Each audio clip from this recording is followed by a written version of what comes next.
বন্ধুরা, নবান্ন থেকে দিল্লিতে চিঠি, সমগ্র শিক্ষা অভিযানের যে টাকা বকেয়া রয়েছে সেই টাকা যাতে দ্রুত কেন্দ্র সরকার রাজ্যে পাঠায়, তার জন্য এবার নড়ে চড়ে বসলো রাজ্য প্রশাসন। এই মুহূর্তে সবচেয়ে বড় খবর, এবং পশ্চিমবাংলায় সমগ্র শিক্ষার সঙ্গে যারা কাজ করছেন, যারা সমগ্র শিক্ষার আন্ডারে আছেন, তাদের সকলের জন্য আজকে যে আপডেট আমরা নিয়ে এসেছি ভেরি ইম্পর্টেন্ট।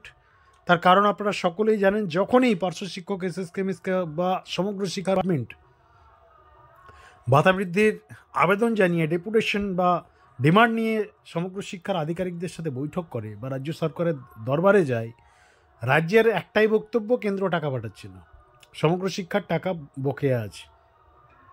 টাকা না পাঠালে রাজ্য সরকারের ইচ্ছে থাকলেও এই মুহূর্তে কিছু করা সম্ভব হচ্ছে না। কিন্তু অন্যদিকে আমরা দেখছি একাধিক ডিপার্টমেন্টে রাজ্য সরকার কন্টিনিউ বেতন বাড়িয়ে যাচ্ছে। সামনে বিধানসভা নির্বাচন, হয়তো না, কনফার্মলি এটাও শিওর, লক্ষ্মীর ভাণ্ডার বাড়বে, আরও নানান ডিপার্টমেন্টে ভাতা বৃদ্ধি হবে। কিন্তু সমগ্র শিক্ষার এখনও পর্যন্ত আজকে 2025-এর মার্চ মাস অন দ্য ফ্লোরে আছে, এখনও পর্যন্ত সমগ্র শিক্ষা অভিযানের যারা কর্মচারী রয়েছেন তাদের জন্য কোনো গুড নিউজ নেই, কিচ্ছু, কোনো হেলদোল নেই।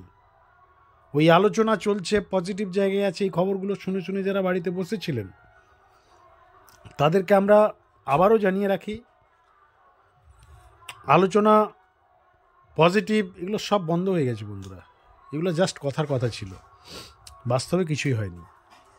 একদম ডিটেলস বিষয়টা জানালাম, কিচ্ছু হয়নি, কোনো চলেনি, সব ঠান্ডা করে পড়ে আছে, সব ঠান্ডা। আপনারা যেমন নিশ্চিন্তে বাড়িতে আছেন, দিনে দুবেলা ভিডিও দেখছেন, কোনো কর্মসূচির ডাক দিলে ইউটিউবে লাইভ দেখছেন,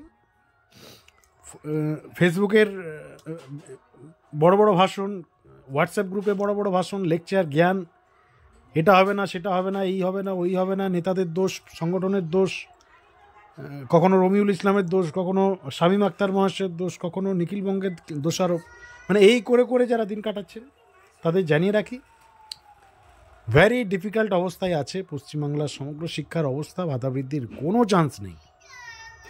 আপনারা যেমন বাড়িতে বসে আছেন, সরকারও কিন্তু ঠিক ওইভাবেই ঠান্ডা করে বসে আছে। সমগ্র শিক্ষা নিয়ে কোনো আপডেট এই মুহূর্তে নেই। আর যা খবর আমাদের কাছে আছে তাতে এখনও পর্যন্ত কিচ্ছু হয়নি।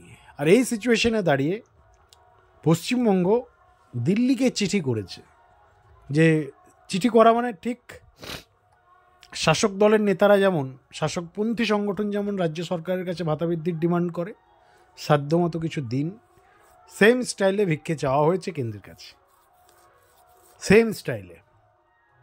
কেন্দ্র সরকার টাকা দেবে কি দেবে না সেটা পরের বিষয়। দেখুন, কেন্দ্রের যেটা বক্তব্য, পিএমশ্রী বলে একটা নাকি বিষয় আছে, প্রজেক্ট আছে, সেটা চালু করতে হবে রাজ্যকে, আর সেটা চালু করতে নারাজ পশ্চিমবঙ্গ সরকার। তো এই পিএমশ্রী যতক্ষণ না চালু হচ্ছে ততক্ষণ পর্যন্ত এই সমগ্র শিক্ষার যে টাকা, সেই টাকাও কিন্তু পাওয়ার চান্সেস অত্যন্ত কম। এবং তার সঙ্গে আরেকটা কথা আপনাদের জানিয়ে রাখি, সেটা হচ্ছে বন্ধুরা, রাজ্য সরকারের যে এক্সকিউজ, সমগ্র শিক্ষার বকেয়া টাকা চাওয়ার জন্য যে এক্সকিউজটা দেখানো হয়েছে, যে রাজ্যের শিক্ষা প্রতিষ্ঠানের ডেভেলপমেন্ট, মেনটেনেন্স থেকে শুরু করে একাধিক যে আপনার উন্নয়নমূলক যে কাজগুলো আছে, অর্থাৎ স্কুলগুলির যে পরিকাঠামো থেকে শুরু করে একাধিক খাতে এই সমগ্র শিক্ষা অভিযানের টাকা খরচ করা হয়। আর এই প্রকল্পের আপনারা জানেন সকলে 60% দেয় কেন্দ্র সরকার, 40% দেয় রাজ্য। আর এই টাকা না পাওয়ায় স্কুলগুলোর যে পরিকাঠামো উন্নয়ন, সেটা বরাদ্দ বাড়াতে পারছে না রাজ্য সরকার। অর্থাৎ এই এক্সকিউজ দেখিয়ে চিঠি করা হয়েছে, এবং যা ফর্মালিটিস, যা ডিস্টারবেন্স আছে সেগুলোও নাকি ক্লিয়ার করা হচ্ছে ধীরে ধীরে। এবং একটা পজিটিভ, এই সমস্ত নেগেটিভের মধ্যে একটা পজিটিভ খবর এটাই যে রাজ্য সরকার চেষ্টা করছে সমগ্র শিক্ষার টাকা নিয়ে আসা, এবং সমগ্র শিক্ষার সঙ্গে যুক্ত কর্মচারীদেরও ভাতা বৃদ্ধি। দেখুন, যেহেতু ভোট আছে 2026 সালে, তাই এই মুহূর্তে রাজ্য সরকারকে কনভিন্স করাতে পারলেই তবেই সম্ভব, আদারওয়াইজ কোনো চান্স নেই এই মুহূর্তে। শাসকপন্থী সংগঠনের নেতা আপনারা সকলেই জানেন, রমিউল ইসলাম শেখ মহাশয় হাত তুলে দিয়েছে, অর্থাৎ তার যে পোস্ট আপনারা দেখেছেন, পরিষ্কার তিনি বার্তা দিয়েছেন যে পরিস্থিতি আমাদের অনুকূলে নয়, হয়তো আমাদেরই কিছু দোষ হয়েছে। তিনি আবার উল্টে পার্শ্ব শিক্ষক শিক্ষক শিক্ষিকাদের মধ্যে একটা ব্লেম ছড়িয়ে দিচ্ছে যে আমাদেরই কিছু দোষ হয়েছে। কি দোষ হয়েছে মশাই, আমরা প্রশ্ন রাখছি আমাদের এই চ্যানেলের মাধ্যমে। দোষটা কি করেছে পার্শ্ব শিক্ষকরা?